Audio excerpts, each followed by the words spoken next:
Bienvenidos a Crucigrama, el podcast sobre el cristianismo práctico. ¿A qué se parece seguirle los pasos a Jesús? ¿Cómo vivir en una cultura hostil a la divinidad? Estas son preguntas que exploramos al acoplar nuestra mente y corazón a Jesús. Todos los pasajes de la Biblia citados son de la Reina Valera contemporánea. Puedes seguirme en Twitter, @kingdom_saint. Camina con el Señor y serás una bendición.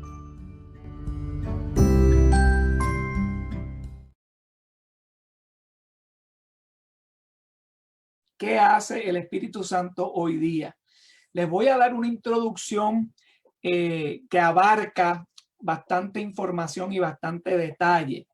Y no vamos a acabar con la introducción hoy. La introducción tal vez dure varias clases antes de comenzar con el tema de lo que el Espíritu hace hoy día. Pero quería, cuando hablamos del Espíritu, tenemos que saber de quién estamos hablando y cómo la Biblia nos deja saber quién es este Espíritu.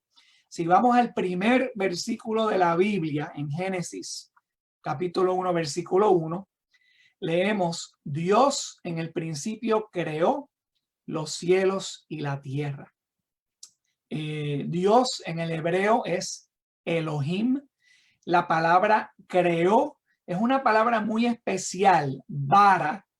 Y pues vemos que Elohim, Elohim es el creador del cielo y la tierra. Y solo Elohim puede crear de la nada, como se dice en latín, ex nihilo.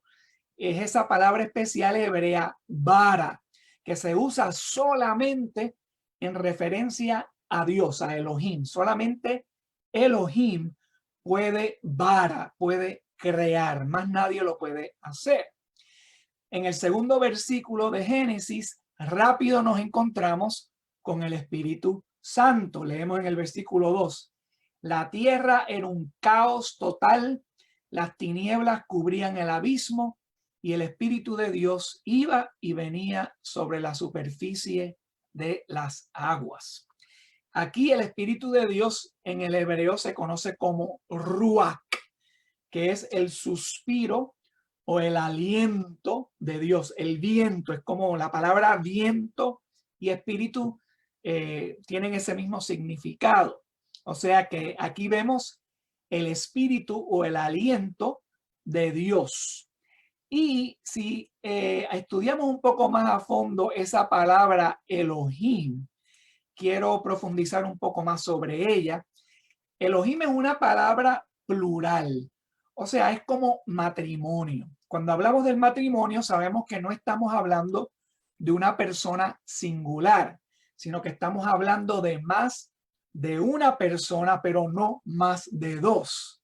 Esa palabra matrimonio, pues, es una palabra plural.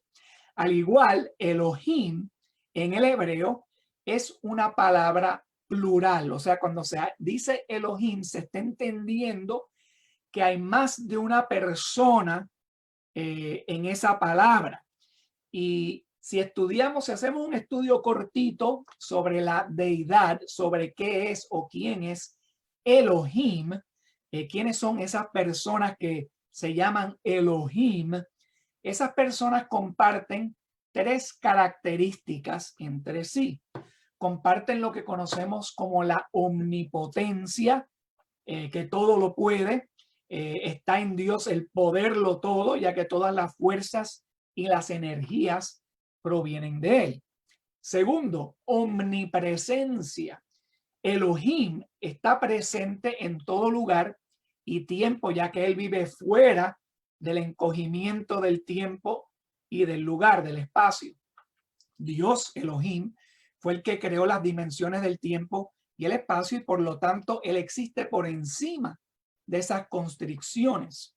Y número 3, omnisciencia, o sea que todo lo sabe. Dios es la fuente de toda sabiduría y conocimiento. Todo viene de él, por lo tanto nada existe que él no lo sepa. Entonces estas tres características son parte de lo que es Elohim, de lo que es la deidad.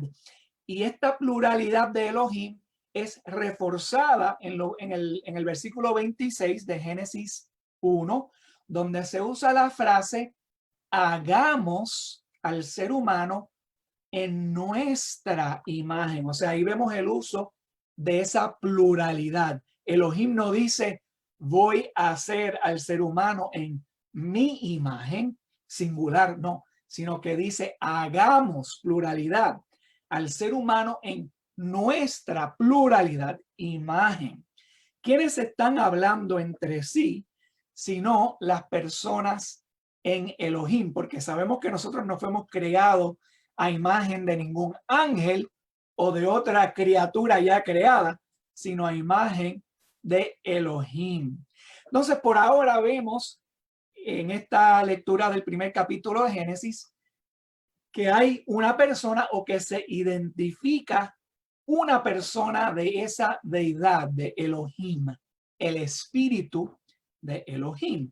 Las otras dos personas no se dan a conocer en su plenitud hasta que llegamos al Nuevo Testamento, donde el Hijo de Dios Jesús habla con frecuencia de su Padre. Pero en Isaías se nos introduce algo de lo que viene. Si vamos a Isaías capítulo 9, versículo 6, leemos que ha nacido un niño, se nos ha concedido un hijo, la soberanía reposará sobre sus hombros y se le darán estos nombres: Consejero admirable, Dios fuerte, Padre eterno, Príncipe de paz.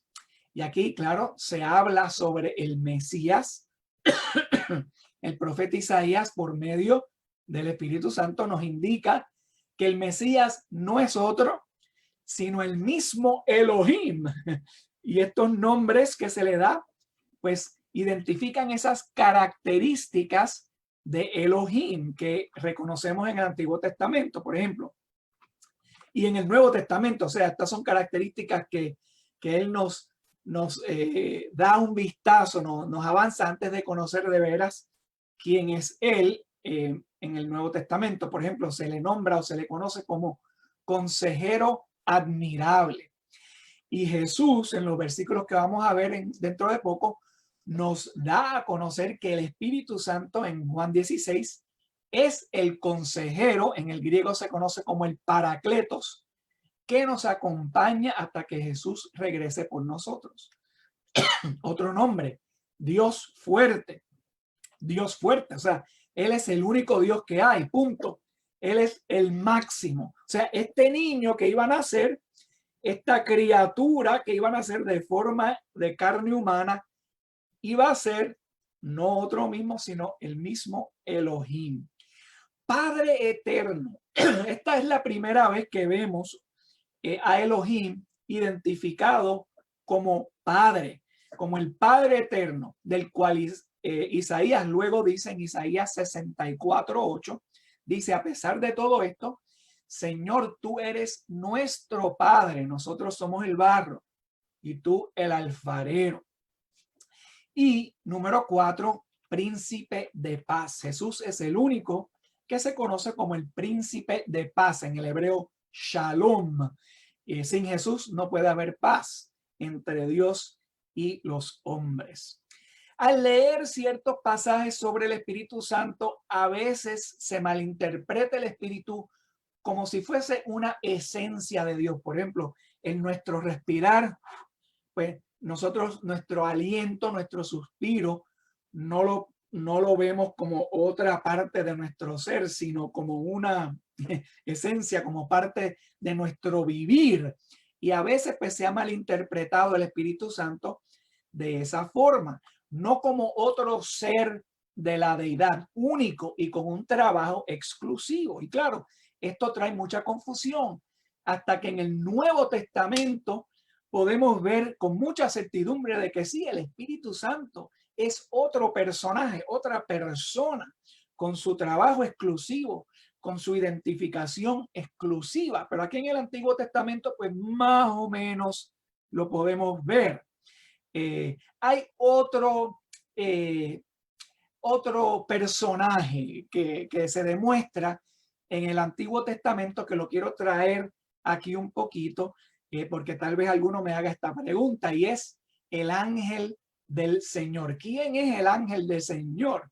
Esta frase, el ángel del Señor, se encuentra unas 65 veces en el Antiguo Testamento, y a veces cuando pensamos en esa palabra ángel, pues creemos que está hablando pues de un ángel como cualquiera de los otros ángeles creados por Dios. Pero como vamos a ver en estos próximos pasajes que les voy a demostrar, no se está hablando de un ángel creado, sino de un mensajero, porque la palabra ángel en el hebreo y también en el griego simplemente es mensajero. Y este mensajero, que se conoce como el ángel del Señor o el ángel de Jehová, es simplemente un mensajero muy especial que tiene una identidad que luego se puede reconocer, pero la identidad de este ángel del Señor está oculta en el Antiguo Testamento, tal y como el Espíritu del Señor está un poco oculta.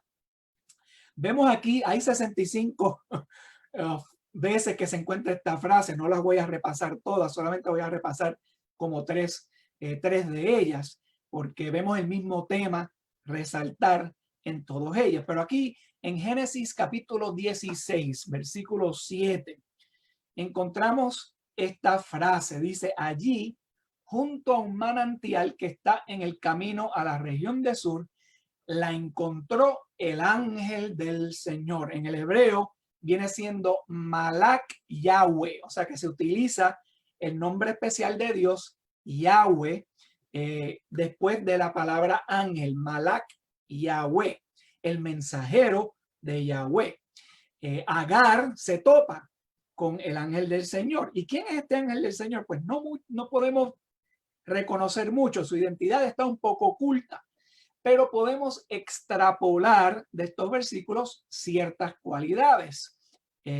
Por ejemplo, si lees todo el pasaje, cuando él se topa con Agar y la conversación que tiene con Agar, podemos discernir de ese encuentro que este ángel, este mensajero de Jehová, tiene omnisciencia, porque él le dice a Agar sobre el futuro de sus descendientes.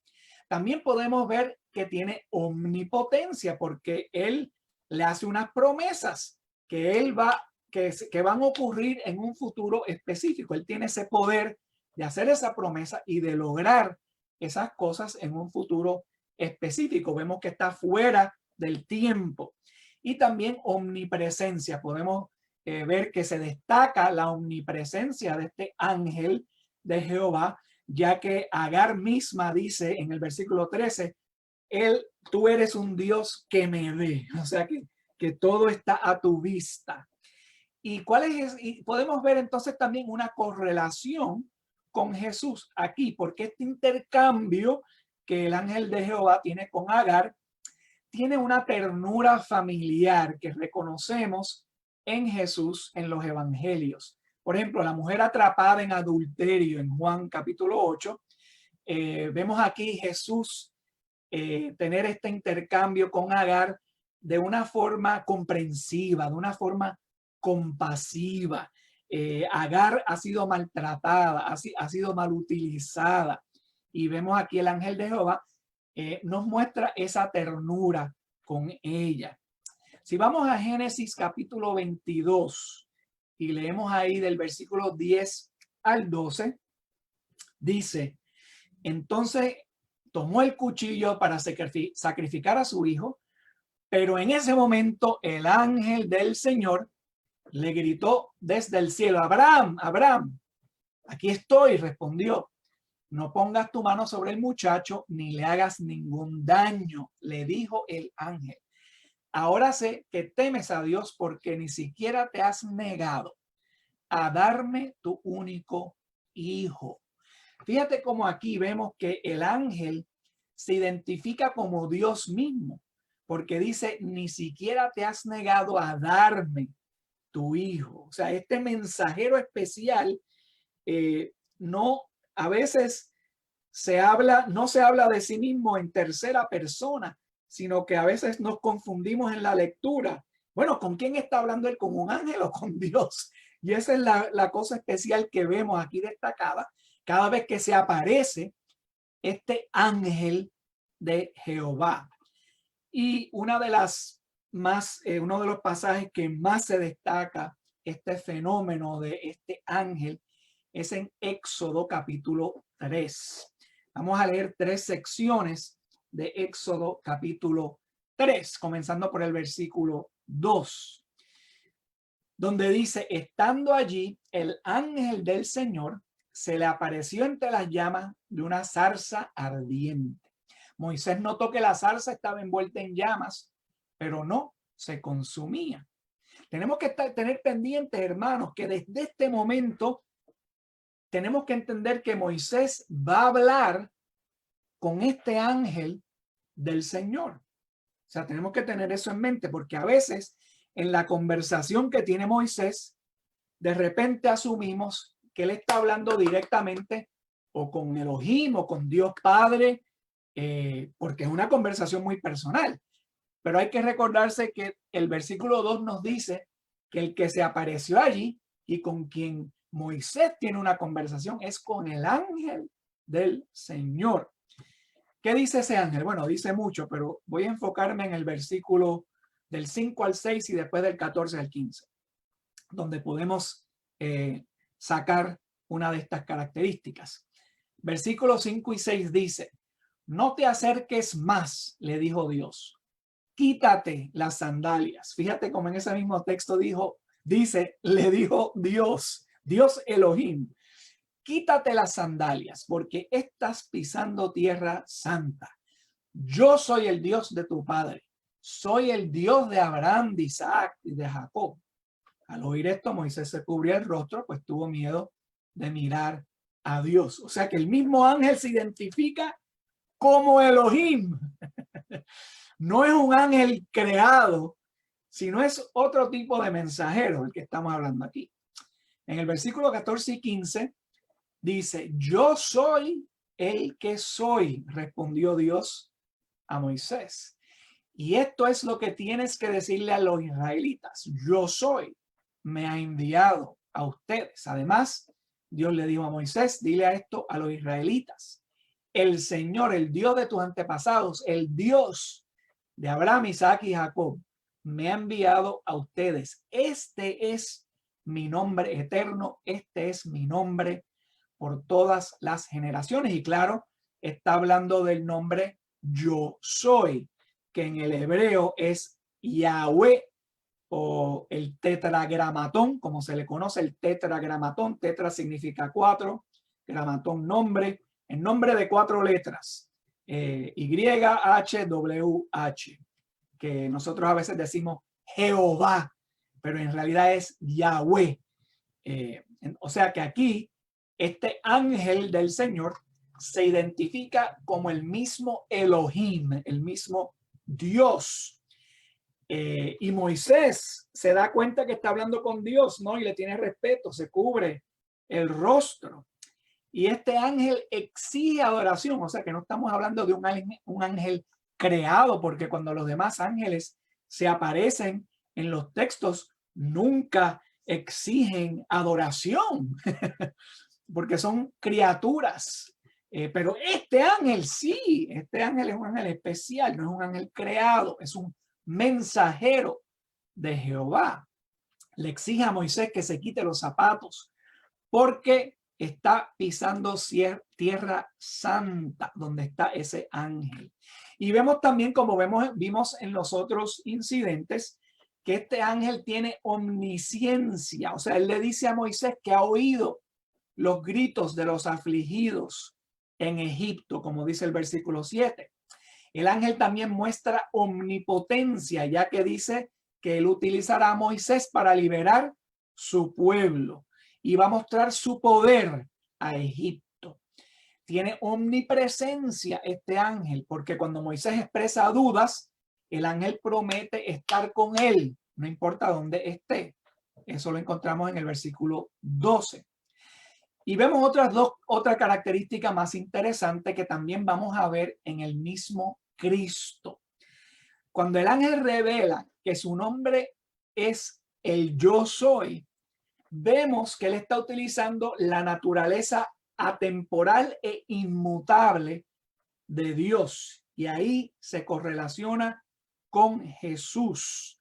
Ya mismo vamos a ver cómo en Colosenses 1, del 15 al 17, donde se habla de la inmutabilidad y preeminencia de Jesús. Entonces, estas y muchas de las otras características del ángel del Señor que podemos reconocer en los demás pasajes correlacionan con ningún otro que Jesús, la segunda persona de la deidad, el mediador de todo hombre, el Hijo, el Redentor, Mesías, Jesús, el Cristo. Su identidad en el antiguo pacto está oscurecida, no la podemos ver bien. Pero en este pasaje que les voy a leer ahora, Colosenses 1, del 15 al 17, vemos resaltados todas estas características que hemos coleccionado de los pasajes que habla del ángel del Señor.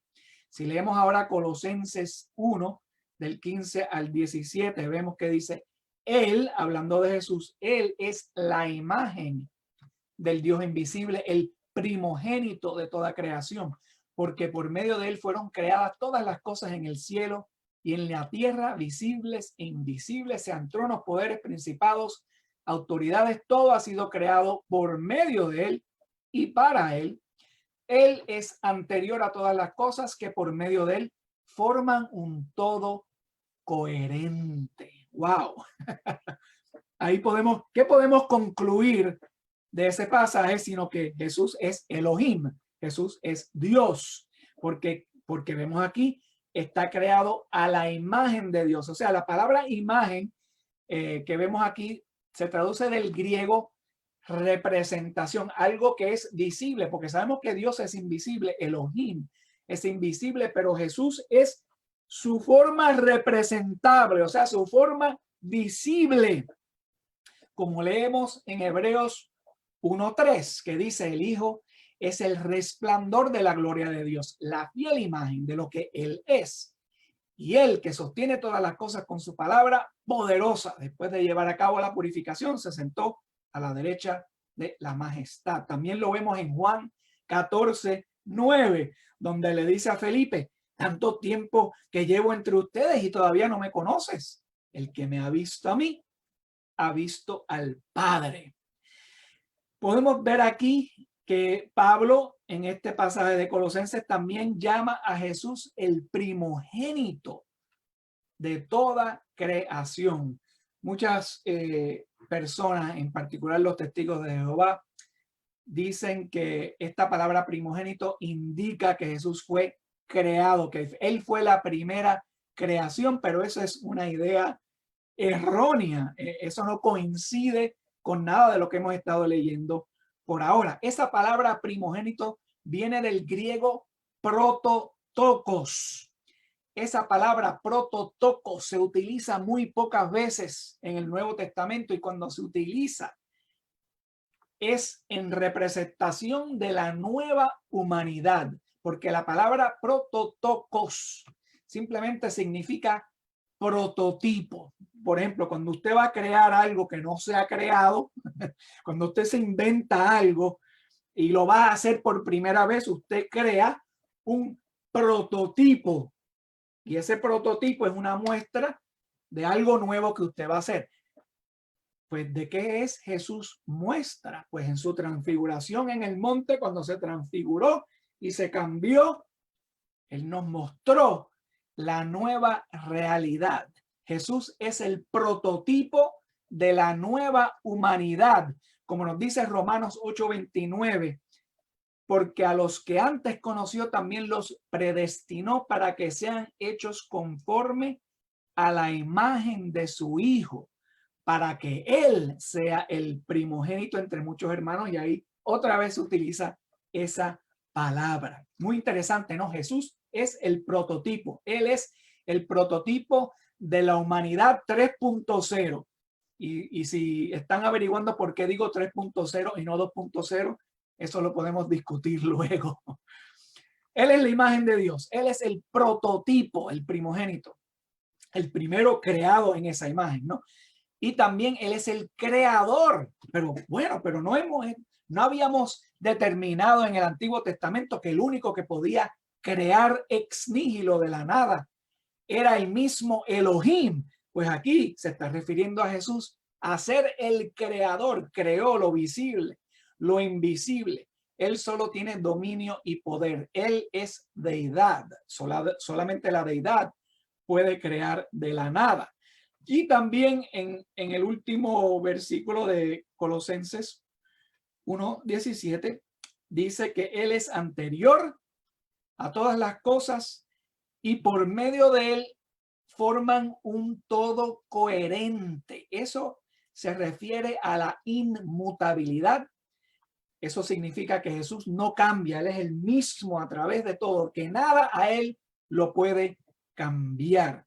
Y la supremacía de Jesús, que Él está por encima de todo, porque en Él todo se hace coherente. Sin Él hay caos, sin Él hay caos. Él tiene preeminencia.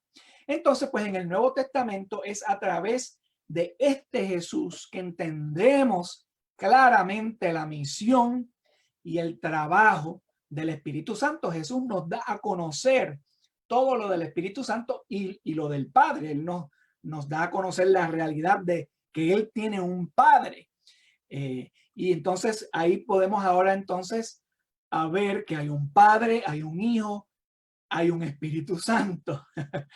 Y todo eso lo podemos ver en Juan 14, comenzando por Juan 14. Vamos a ir a leer ahí, porque en Juan 14, del 16 al 18, también en el versículo 26, en Juan capítulo 15, versículo 26, y en Juan 16, 7, el Espíritu Santo se conoce con el título que le da Jesús aquí de Consolador, que es una palabra en el griego parakletos, que Jesús mismo también se nombra Parakletos. Él mismo dice que nos va a dar otro consolador, o sea que él se identifica primero como un consolador, pero que nos va a traer otro consolador semejante a él. O sea que ahí estamos viendo que el Espíritu Santo del que está hablando ahí es otra persona de la deidad, es otra persona como él, con esas características.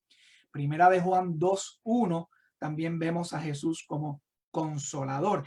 Y este apelativo Parakletos tiene matices jurídicos también. O sea, el Parakletos se puede conocer como un abogado defensor, como alguien que va a interceder por ti en cuestiones jurídicas o legales, alguien que va a representarte porque no tienes la capacidad de hacerlo. Eso lo vemos en Juan 16, del 8 al 11, que lo vamos a estudiar con mucha profundidad. Entonces, esta palabra griega parakletos se relaciona con esos verbos, con todas estas cosas que he mencionado: abogado defensor, consolador, consejero, alguien que te va a aconsejar, alguien que te va a representar, alguien que te va a consolar, alguien que te va a convencer. O sea, todos esos apelativos se relacionan en esa palabra parakletos.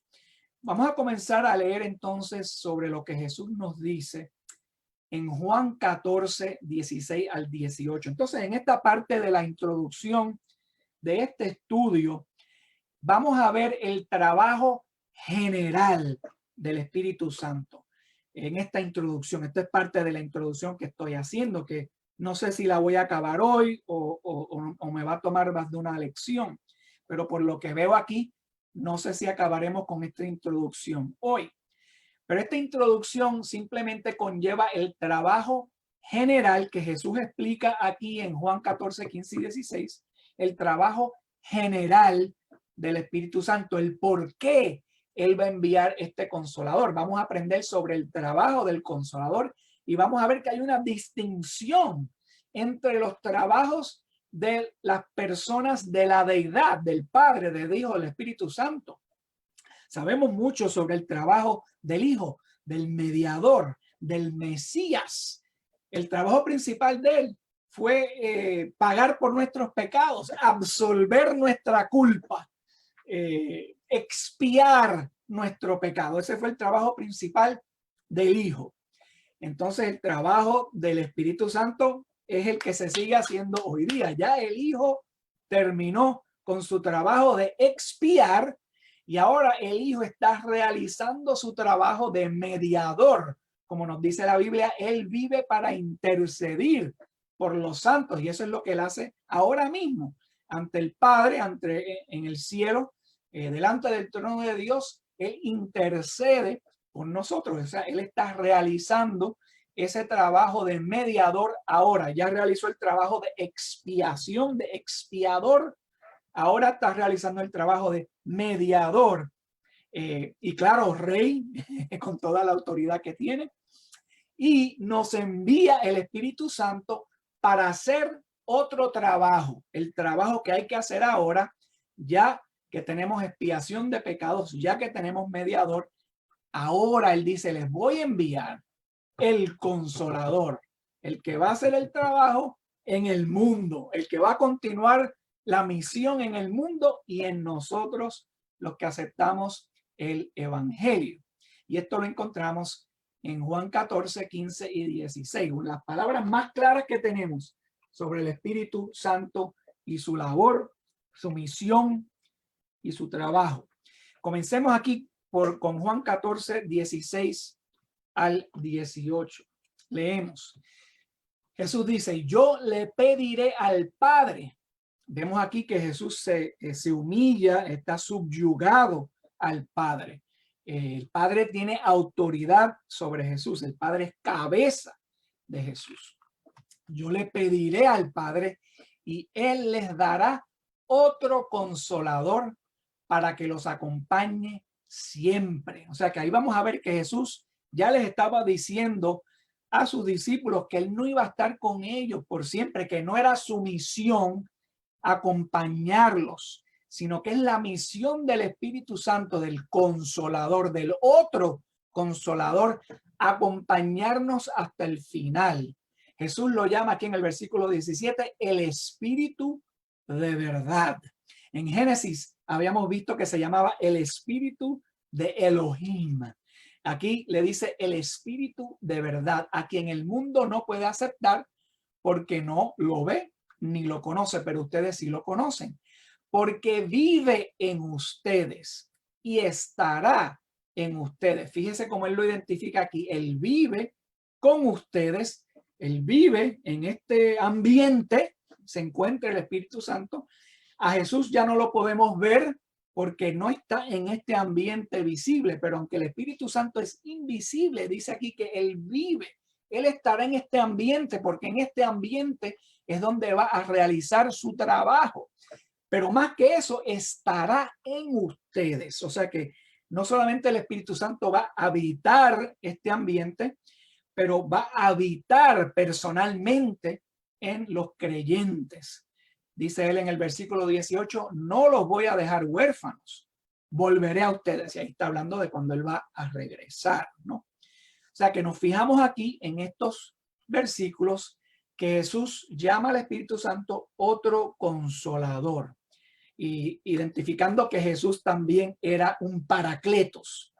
Pero como Jesús ya no iba a estar con ellos físicamente y no los iba a dejar solos, Él les habla sobre el tercer miembro de la Trinidad, el Espíritu Santo, quien va a trabajar dentro de nosotros, como dice Tito capítulo 3, del 4 al 8, realizando una obra de recreación, renovación de adentro para afuera en el cristiano. Ese es el Espíritu Santo, quien está haciendo esa obra de renovación, de recreación, de adentro para afuera. Él, el Espíritu Santo, es nuestro defensor, nuestro abogado, nuestro ayudante, nuestro intercesor, nuestro alentador. Jesús fue un ayudante temporero, pero el Espíritu Santo estará con nosotros para siempre. Ahora vamos a saltar al versículo 23 del capítulo 14, donde leemos aquí: el que me ama obedecerá mi palabra, y mi Padre lo amará, y haremos nuestra vivienda en él. Fíjate, nuestra vivienda, o sea que Jesús se está incluyendo ahí a él mismo y al Padre. O sea, la revelación de Dios, como dice Jesús aquí, es de naturaleza personal, no una revelación en masa. O sea, cuando Jesús vino, no se reveló al mundo entero. Fue una revelación personal. Jesús se topó personalmente con diferentes personas. Y aunque el Espíritu Santo fue derramado sobre toda carne, eso indica que fue derramado para estar presente en este ámbito, pero todavía su revelación es una personal. La revelación en masa no ocurrirá hasta el final de los tiempos, hasta que Jesús regrese. Y como dice la Biblia, todo ojo lo verá. Y ahí vendrá entonces la revelación en masa. Pero por ahora es una revelación de naturaleza personal, y por eso nosotros todos, cada uno de nosotros, estamos llamados a participar en esparcir el evangelio para dar a conocer esta revelación de naturaleza personal. Vamos ahora a leer el versículo 25 y 26 de Juan 14, donde él comienza a hablar sobre el trabajo general del Espíritu Santo. Dice él: todo esto lo digo ahora que estoy con ustedes, pero el Consolador, el Espíritu Santo, a quien el Padre enviará en mi nombre, les enseñará todas las cosas y les hará recordar todo lo que les he dicho. Muchas personas dicen, a veces personas con duda, ¿no?, que tienen alguna duda sobre la inspiración de las escrituras, o que no creen que las escrituras fueron inspiradas. Dicen, bueno, ¿y cómo los apóstoles se acordaron de todos esos detalles y de todo lo que Jesús dijo? Si esto fue escrito 10, 20 años después que ocurrió. Bueno, aquí tenemos la explicación. El Espíritu Santo les iba a recordar todo lo que les dijo Jesús. Por eso sabemos que, las escrituras fueron inspiradas por el Espíritu Santo, tal y como lo dice Pedro, ¿no? El Espíritu fue el que inspiró a estos hombres a escribir, acordarse de todo y a enseñarle cosas que Jesús no tuvo tiempo de explicar. Cuando en las palabras de Jesús en el Nuevo Testamento, que en muchos de los Nuevos Testamentos, pues las palabras aparecen en rojo, ¿no? Ahí no estaba todo revelado. Jesús les dijo, mira, yo les tengo que decir muchas cosas, pero no se las puedo decir. Pero el Espíritu Santo se las va a decir y les va a enseñar cosas que yo no les puedo enseñar. Por eso no nos podemos quedar únicamente en las palabras de Jesús para entender toda la verdad, porque en las palabras de Pablo, de Pedro, de Juan, ahí vamos a tener más revelado todo lo que Jesús, todo lo que el Espíritu les iba a enseñar en cuanto a la iglesia, las doctrinas, todas esas cosas que Jesús no tuvo tiempo de decirles.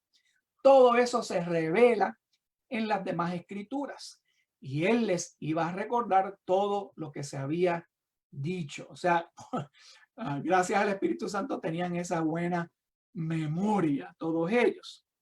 El Espíritu de Dios permitió que la memoria de los apóstoles entregara a la humanidad las cosas que Jesús dijo, que son las cosas que mucha gente les oyó decir, y las cosas que él todavía no pudo decirles, que se revelan en la palabra de Dios.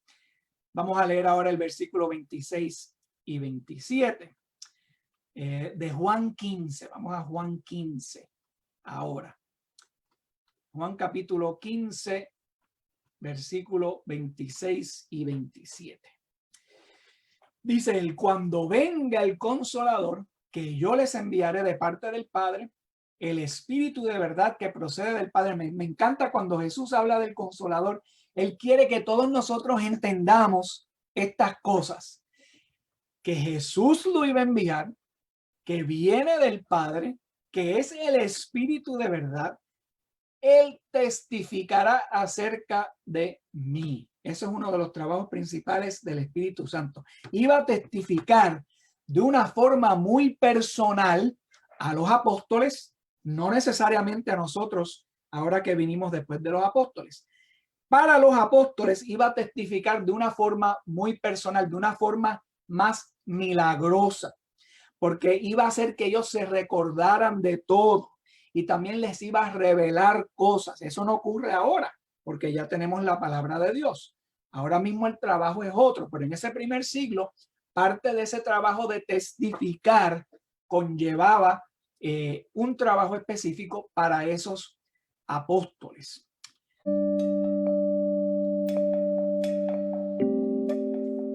Espero que el Señor te haya dado una idea de cómo acoplarte a Jesús con el mensaje de hoy. Siempre aprecio tus comentarios.